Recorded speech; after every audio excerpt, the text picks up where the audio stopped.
नमस्कार किसान भाइयों, लाइव फोन इन कार्यक्रम कृषि दर्शन के आज के अंक में आप सभी का बहुत बहुत स्वागत है। किसान भाइयों, हम सभी को पता है कि आदिकाल से ही भारतवंशियों की थाली का प्रमुख भोजन रहा है मोटा अनाज। जी हाँ, मोटा अनाज यानी कि श्री अन्न यानी कि मिलेट्स। हम कहीं ना कहीं उसको भूलते चले गए कालांतर में। जैसे जैसे समय बीतता गया, हमारी थाली में मोटे अनाज की बजाय जो गेहूं है, चावल है, उसने ले ली। लेकिन अब जबकि प्रत्येक व्यक्ति को अपनी सेहत का भरपूर ख्याल आता जा रहा है, हम अपनी सेहत के प्रति सजग होते जा रहे हैं, तो हमें याद आ रहा है मोटा अनाज। मोटा अनाज हमारे लिए कितना ज़्यादा फायदेमंद है ये आपको तो बताएंगे ही। साथ ही साथ अब जबकि हमारी सरकार के भरपूर प्रयासों से हमारा देश ही नहीं वरन अंतर्राष्ट्रीय स्तर पर 2023 को हम मिलेट्स का वर्ष यानी कि मोटे अनाज के वर्ष को समर्पित कर चुके हैं। तो चलिए आज के अंक में हम जानते हैं कि मोटा अनाज यानी कि मिलेट्स की खेती किस प्रकार से आप सभी के लिए लाभदायक सिद्ध होगी। अगर आपके मन में इस प्रश्न को लेकर कुछ प्रश्न है या फिर जिज्ञासा है, आप जो हमसे पूछना चाहते हैं, तो जल्दी से हमारा फोन नंबर नोट कर लीजिए, क्योंकि हमारा ये फोन इन कार्यक्रम है, सजीव फोन इन कार्यक्रम है। आप अपने फोनों के द्वारा हमसे अपने प्रश्न पूछ सकते हैं। तो चलिए हमारा फोन नंबर नोट कीजिए, जो कि है 0755260049। साथ ही साथ हमारा टोल फ्री नंबर 1800233040। आपके प्रश्नों का हमें इंतजार रहेगा। चलिए उससे पहले मिल लिया जाए हमारे आज के विशेष अतिथि से, जो कि हैं डॉक्टर BM नांदेड़े। ये वरिष्ठ वैज्ञानिक हैं CIAE नवी बाग भोपाल से। नमस्कार। बहुत बहुत स्वागत है आपका। सबसे पहले तो डॉक्टर साहब, आप हमारे किसान भाइयों को ये बताइए कि श्री अन्न को समर्पित किया है सरकार ने 2023, ये क्यों किया है, इसकी वजह क्या है? बहुत अच्छा ये प्रश्न है, जिसमें सन 2018 को जब हम राष्ट्रीय मोटे अनाजों का वर्ष, श्री अन्न का वर्ष मना रहे थे, तो इसकी महत्वता भारत ने पूरे विश्व के जब पटल पे रखा, तो भारत सरकार के प्रयासों से जब इसको UN के जनरल असेंबली में रखा गया, तो आपको ये जानकर ताज्जुब होगा कि 70 से ज़्यादा देशों ने जो है इसके पीछे खड़े रहे। और 2023 आज के दिन में ये जो साल है, हम एक अंतर्राष्ट्रीय मोटे अनाजों का और श्री अन्न का वर्ष के तौर पर आज हम मनाने जा रहे हैं। तो ये प्रयास भारत सरकार का था इस क्वेश्चन में। जी, इसके उत्पादन में भारत की भूमिका क्या है? किस प्रकार से अगर हम पूरे विश्व में देखें तो भारत कहाँ पर खड़ा हुआ है? जैसे पारंपरिक पद्धतियों में या हमारा जो पारंपरिक जो पौष्टिक आहार सेवन करने के तरीके रहे हैं, इसके ज़रिए अगर हम आगे जाएंगे तो भारत हमेशा इस चीज़ों में अग्रसर रहा है। जैसे भारत का अगर हम उत्पादन की स्थिति की बात करें, तो उत्पादन की स्थिति में 170 लाख टन से ऊपर जो है भारत इस श्री अन्न का उत्पादन करते हैं। और इसको अगर हम जानें तो ये एशिया खंड का 80% हिस्सा हमारा भारत ही जो उत्पादन करता है। अरे वाह। और वैश्विक स्तर पर अगर हम देखें तो उसका 20% जो शेयर है वो भारत उसमें उत्पादन करता है। और ये आगे आने वाले समय में अगर हम देखेंगे, जैसे हमारा राष्ट्रीय स्तर पर जो श्री अन्न का वर्ष रहा है, जो 2023 का, ये एक अच्छी उपलब्धियां हैं, जिसमें आगे बढ़कर जो हम अगर हम ग्रीन रिवॉल्यूशन से पहले की बात करें तो हम बहुत ज़्यादा इस अन्न का सेवन करते थे, उत्पादन करते थे। मगर ग्रीन रिवॉल्यूशन के बाद का समय अगर हम देखें तो इसमें उत्पादन में बहुत ज़्यादा जो है घटा है। क्योंकि अगर हम एक अंकों के माध्यम से इसमें मैं बताना चाहूँ तो एक 56% हिस्सा जिसके ऊपर हम उत्पादन करते थे मिलेट्स का, श्री अन्न का, वो घट गया है। मगर उसके साथ साथ उत्पादकता तो है वो बढ़ी हुई है। तो एक हमारे लिए एक अच्छी चीज़ है कि अगर हम इस प्रोग्राम्स के तहत जाकर अगर हम आगे बढ़े तो हमारा जो है हम ये जो ट्रेंड है वो उल्टा और रिवर्स हो जाएगा। और हमारे प्रधानमंत्री भी इसके लिए बहुत ज्यादा जागरूक हैं। हमारी सरकार भी लगातार कुछ ना कुछ बहुत सारे कार्यक्रम ऐसे चलाती है, बहुत सारे मंच किसान भाइयों को दे रही है, जो कि जिससे और ज्यादा उनके अंदर जो भावना है कि वो जाएं इस खेती की तरफ। जी जी, अगर मैं ये जानना चाहूँ कि कुछ विशेष प्रकार की मिट्टी की ज़रूरत होती है, कुछ जलवायु की ज़रूरत होती है जो किसान भाई उसको तभी जाके मोटा अनाज लगा सकते हैं? यस। जो श्री अन्न इसको कहा गया है, जी, आप जी। इसके पीछे थोड़ा सा इसको जानने की कोशिश करेंगे हाँ जी। तो ये एक ऐसा श्री अन्न एक ऐसी फसल है जिसमें सबको एक समूची रूप से उनका विकास है, एक समग्र विकास है हाँ जी, हाँ सभी जी। का। जी। जैसे उपभोक्ता है, जो कंज्यूमर्स है, जो जी। खाने वाले लोग हैं, या किसान जो उसकी पैदावार करता है, या इंडस्ट्री जो उसको इन चीज़ों को सेवन करने के लिए आपके सामने वो प्रस्तुत करता है, तो ये तीनों का भी उसमें लाभ है। अच्छा। और उसके साथ साथ में आपका जो आरोग्य है, वो आरोग्य अच्छा रखने के लिए, जैसे हाँ हम जी। देखते हैं कि हम कितना भी आगे बढ़े, बट जैसे जैसे हम अपने हेल्थ की तरफ जब ध्यान देते हैं तो एक पौष्टिक अन्न जो है हमें मिल नहीं पा रहे थे, तो जी, इसके ज़रिए इस चीज़ हमें मिल पाएगी। और दूसरी बात, अगर हम जलवायु के उसमें बात करें तो इसमें ये किसी भी तरह की मिट्टी में आता है। अच्छा, अच्छा। और सबसे बेहतरीन चीज़ जो आज के टाइम में हम देख रहे हैं कि जो जल का जो प्रबंधन है, उसके लिए सबसे कम जल के साथ आने वाली ये फसल है। चलिए, ये तो मतलब किसान भाइयों के लिए बहुत ही ज़्यादा हितकर होगा, क्योंकि कहीं ना कहीं देखने को मिलता है कि जो सिंचाई की व्यवस्था है वहीं पर जाके किसान भाई मात खा जाता है और आगे चल के उनको नुकसान होता है। तो अगर पानी की भी कमी से ये फसल लग जाएगी तो उनके लिए फायदेमंद ही रहेगी। बिल्कुल। और इसके साथ साथ में जो रासायनिक जितने हम रसायन डालते हैं, जी। जो खाद डालते हैं, जी। तो ये बिना खाद की बहुत बहुत कम से कम खाद का उपयोग कर की जा सकती है। अच्छा जो प्रोडक्शन होगा हाँ जी। वो भी एक नेचुरल तरीके से प्रोडक्शन होगा। जी, तो एक जैविक पद्धति का अन्न आगे आने वाले टाइम में हम सबको जो है खाने को मिलेगा। अपनी मिट्टी में जो बहुत ज़्यादा उपजाऊ नहीं है, जी, जी। वैसे मिट्टी का या वैसे क्षेत्र का उपयोग कर हम इस फसलों को अगर किसान लेने लगे तो हाँ वो जी। सबसे आज के दिन में सबसे फायदेमंद खेती जो ये है, इसका एक उदाहरण होगा। जी, किसान भाइयों को ये भी समझना चाहिए कि बहुत सारी जगह ऐसी हैं जहाँ की, जैसे कि डॉक्टर साहब ने बताया, कि वो अनुपजाऊ है और उन्हें ये लगता है कि अब यहाँ पर तो और कोई अनाज हो ही नहीं सकता, लेकिन उनके लिए बहुत ही ज़्यादा हितकर है कि अगर वो श्री अन्न को वहाँ पर लगाएंगे तो इसमें कोई दो राय नहीं है कि वो उससे मुनाफा भी कमा पाएंगे। क्या जो अनुसंधान चल रहे हैं, क्योंकि ये हमने देखा ही है कि हर फसल में किसान भाइयों के लिए जो हमारे विशेषज्ञ वो अनुसंधान करते हैं और उनके लिए अच्छी से अच्छी जो वैरायटी है वो लेकर आते हैं, तो क्या श्री अन्न को लेकर भी कुछ अनुसंधान चल रहे हैं?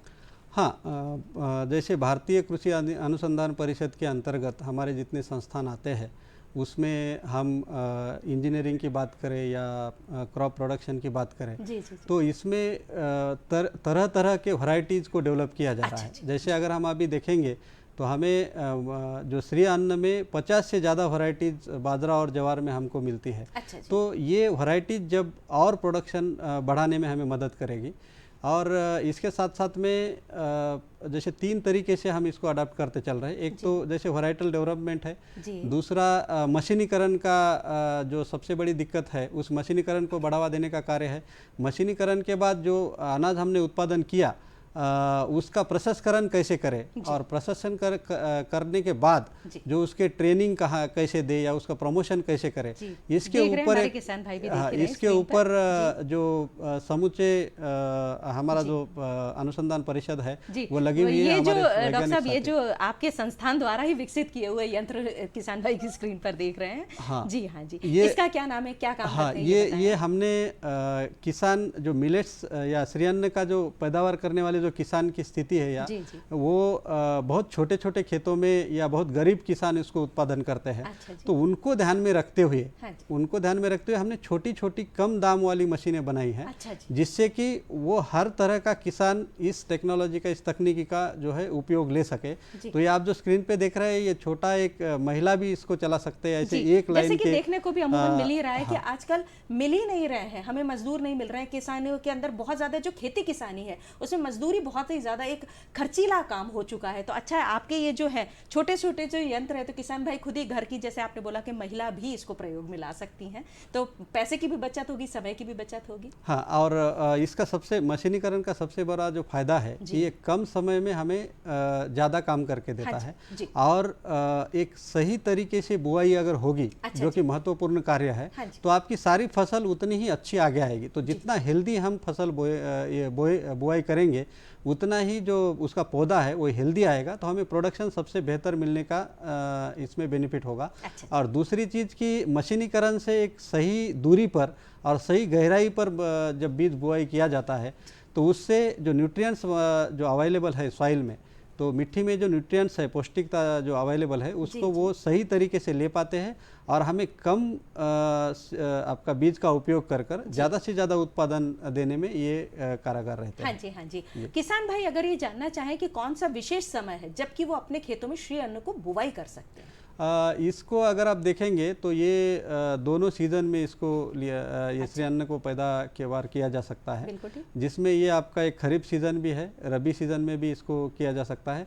और इससे आगे बढ़कर जो अलग अलग तरीके की बुआई की जो पद्धतियां हैं उसके ऊपर भी हम आगे बढ़कर कार्य कर रहे हैं। जैसे कि अभी हम सीड बुआई की बात कर रहे थे, तो आगे बढ़कर हम इसका पौधा बुआई के ऊपर भी कार्य कर रहे हैं। उसके आगे आने वाले चैलेंजेस को सोचते हुए, जैसे कोई प्लेन लैंड में बुआई करना हो या बेड के ऊपर बुआई करना हो या मल्चिंग के ऊपर आपको बुआई और रोपाई करना हो, तो इस तरह के कार्यों को हम ऑलरेडी अपने प्रोग्राम्स में रखकर आगे आने वाले समय में इसकी महत्वता समझते हुए इसके ऊपर जो है हमारा अनुसंधान निरंतर चल रहा है। जी, मोटे अनाज जो श्री अन्न है, इसकी जो महत्ता है, एक व्यक्ति को अगर आप ये समझाना चाहें कि उसकी थाली में अगर मोटा अनाज होगा तो उसके स्वास्थ्य के लिए कितना हितकर होगा, इसके विषय में अगर आप हमारे दर्शकों को भी बताएं तो मुझे लगता है इसकी जागरूकता फैलेगी और लोग इसकी तरफ आकर्षित होंगे। बिल्कुल, जैसे आप ये बड़ा अच्छा क्वेश्चन आपने अभी पूछा है, जिसमें इस प्रश्न के जरिए मैं आपके दर्शकों को बताना चाहूँगा कि ये जो हमारा ये पारंपरिक अन्न रहा है, पहले हम इसको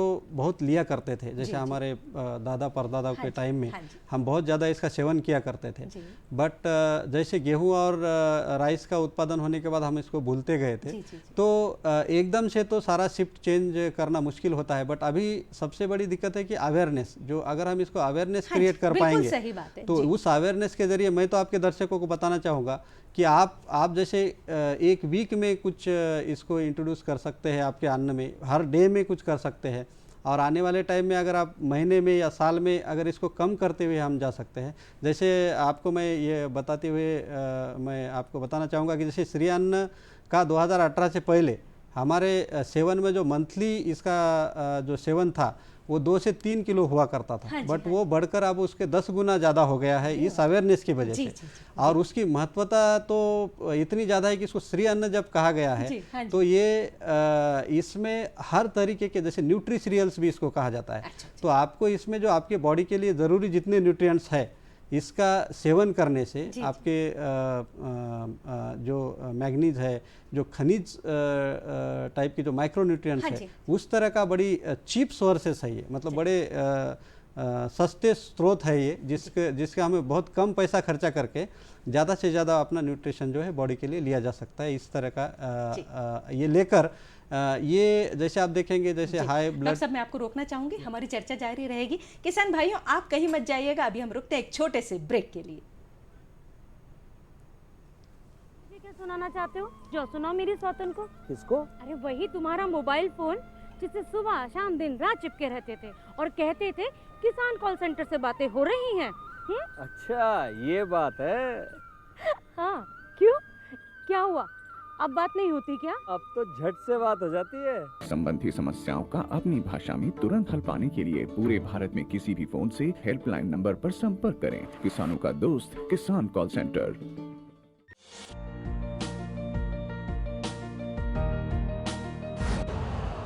यूरिया का स्वदेशी उत्पादन 70 लाख टन बढ़ाने के लिए 6 उर्वरक संयंत्रों का उद्धार किया जा रहा है।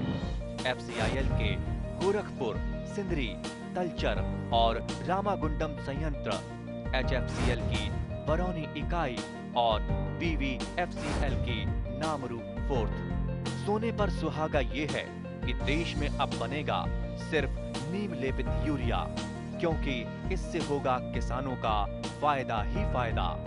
अनाज का उत्पादन 10% तक बढ़ेगा, बढ़ेगी 10 से 15% नाइट्रोजन क्षमता।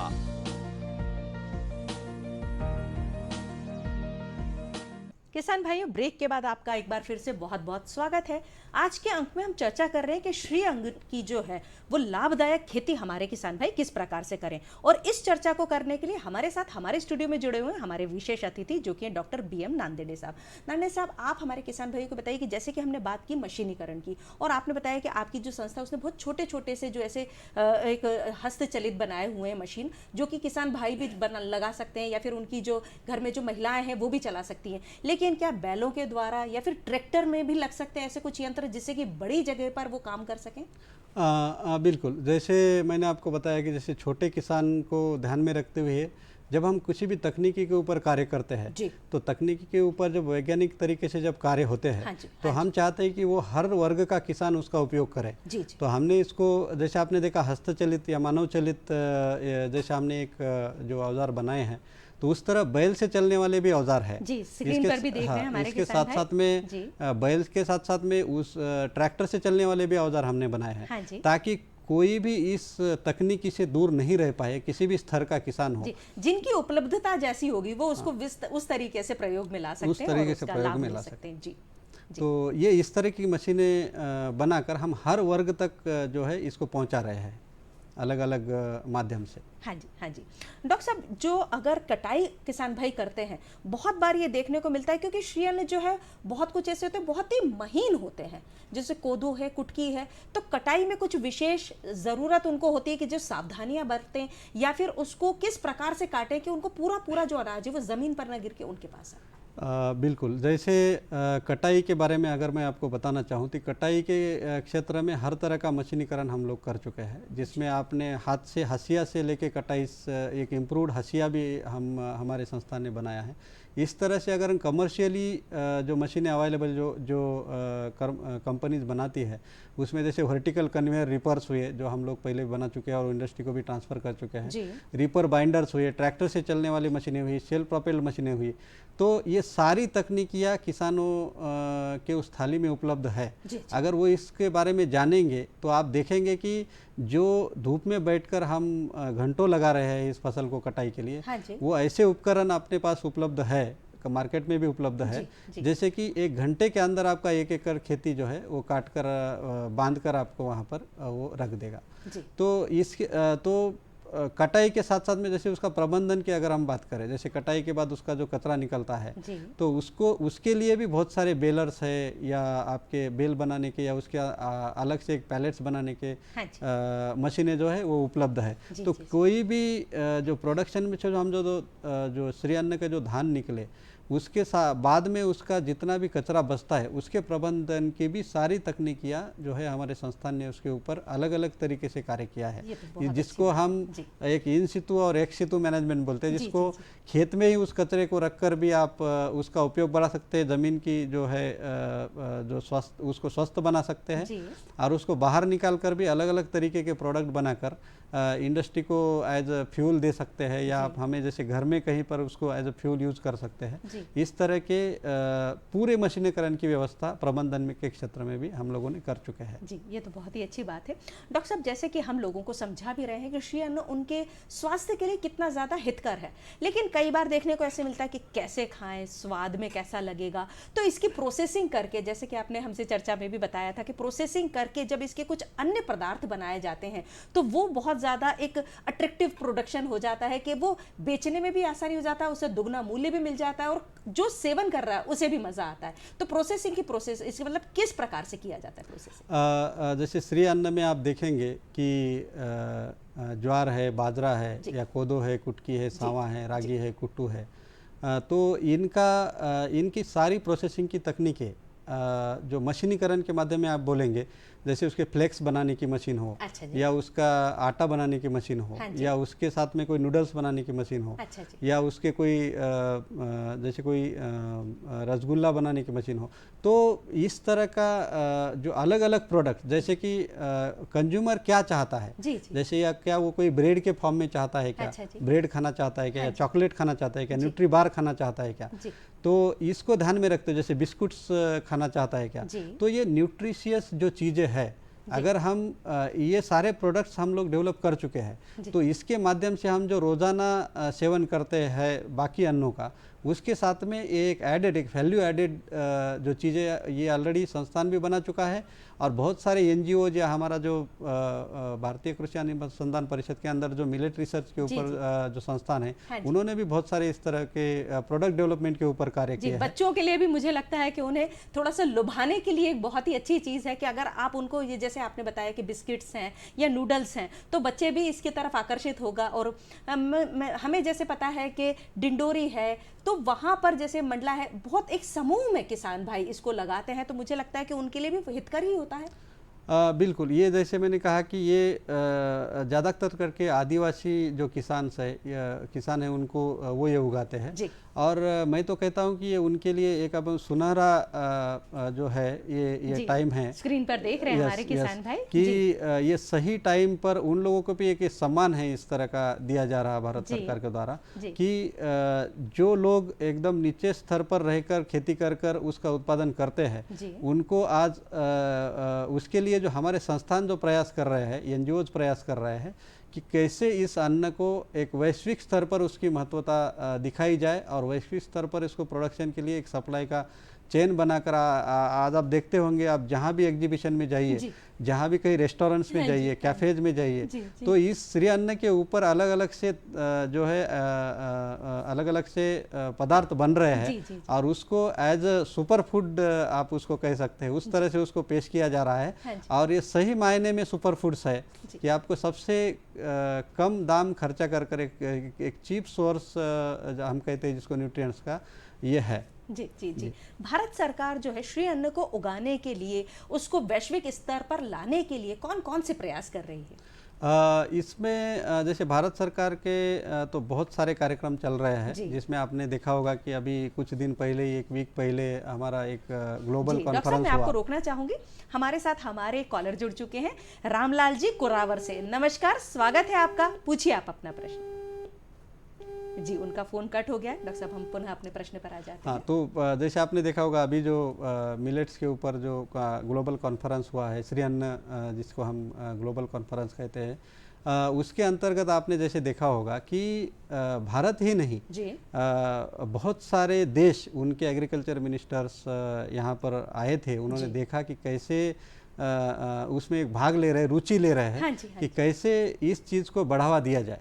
तो ये जो अवेयरनेस है, और कल के टाइम में मैं बताना चाहूँगा जो आपके दर्शक है, कल के टाइम में जितना हम मिलेट प्रोडक्शन करेंगे, जिस तरह से हमारे प्रयास चल रहे हैं, वो मुझे नहीं लगता कि भारत को जैसे विश्वगुरु के रूप में जैसे देखा जाता है, वैसे एक सप्लाई, जो सप्लाई के लिए, जैसे सीड सप्लाई हो या फूड सप्लाई हो, उसके लिए बहुत सारे कंट्रीज उनकी तरफ देखते हैं। और उस तरह का कार्य के लिए जैसे आपने पूछा कि भारत सरकार द्वारा जो प्रयास बहुत सारे किए जा रहे हैं, जैसे आपका प्रोडक्शन एंड प्रोडक्टिविटी बढ़ाने की बात हो, जैसे उत्पादन और उत्पादकता बढ़ाने की बात हो, या उसका जो न्यूट्रिशनल या हेल्थ बेनिफिट्स के ऊपर करने की बात हो, या मास अवेयरनेस क्रिएशन की बात हो, या जो स्टार्टअप्स को पुशअप करने का तरीका हो, या आप उससे आगे भी बढ़कर जैसे एक पॉलिसी फार्मिंग जो है, पॉलिसी मेकिंग है, इस पॉलिसी के जरिए ऐसे एक 7 सूत्र में जो है भारत सरकार काम कर रही है। और ये सब संस्थान जितने भारतीय हमारे साथ जुड़े हुए हैं, एम्बेसीज जुड़ी हुई है, तो ये सब मिलकर इसका इम्पोर्टेंस है जो पूरे विश्व को बता रहे हैं कि कैसे भारत की पारंपरिक अन्न आपको आने वाले समय में एक केमिकल फ्री फूड देने में हम लोग कैसे सक्षम रहेंगे। और इसको बड़े शालीनता से पूरा वर्ल्ड सुन रहा है कि कैसे हम विदाउट केमिकल आपके हेल्थ को अच्छा बनाकर अपने पूरे as a country, as a whole को हम एज अ वर्ल्ड, जैसे वसुदेव कुटुंबकम की जो हम बात करते हैं, तो हम विश्व को एक रास्ता दिखा रहे हैं कि आप इस तरह के जैविक चीज़ों की तरफ, भारत के पारंपरिक चीज़ों का जो पोषक तत्व की तरफ, अन्न की तरफ आप जाएंगे, तो आप एक समग्र विकास होगा, आपके हेल्थ का भी विकास होगा और आपके देश का भी विकास होगा। जी, जैसे कि आपने हमारे किसान भाइयों को बताया कि उनकी जो बंजर भूमि है, वहाँ पर भी हमारे किसान भाई इसकी खेती कर सकते हैं, लेकिन अगर जिन्होंने कि अभी तक अपने खेतों में श्री अन्न नहीं लगाया है, उनके मन में अगर प्रश्न आए कि क्या कोई बीमारी लगती है, कोई रोग लगता है, तो क्या ऐसा होता है, या उसका निराकरण किस प्रकार से करेंगे? नहीं, ये जो फसलें हैं, जो श्री अन्न की फसलें हैं, ये इसमें कोई किसी भी तरह के जो रोग है ज़्यादातर के इसमें नहीं लगते हैं। जी। और ये किसी भी तरह के परिस्थितियों में आते हैं। जैसे मैंने कहा कि आपका जो है जो बारिश कम हुई है, हाँ जी। या आपका खेती बहुत अच्छा नहीं है, या टेम्परेचर बहुत ज़्यादा बढ़ गया है, तो ये जैसे जलवायु जो परिवर्तन अभी हो रहा है, उसके लिए अगर सबसे अच्छा उदाहरण किसी किसान के लिए भी यह है तो यह है श्री अन्न के उत्पादन का ये उदाहरण, जिसके ज़रिए वो सारे जलवायु प्रदर्शन से आने वाली परेशानियों को दूर करके आपकी अपनी उत्पादकता, उत्पादन और आमदनी, ये तीनों को जो है वो बढ़ावा दे सकते हैं। जी डॉक्टर साहब, चलते चलते आप हमारे किसान भाइयों को भी बताइए कि जो हमारे उपभोक्ता हैं वो शीर्ण की तरफ कैसे आकर्षित होंगे, उन्हें अपनी थाली का मुख्य भोजन कैसे बनाएं, क्यों बनाएं, ये आप बताएं। मैं सभी आपके दर्शकों से बताना चाहूँगा कि ये पूरे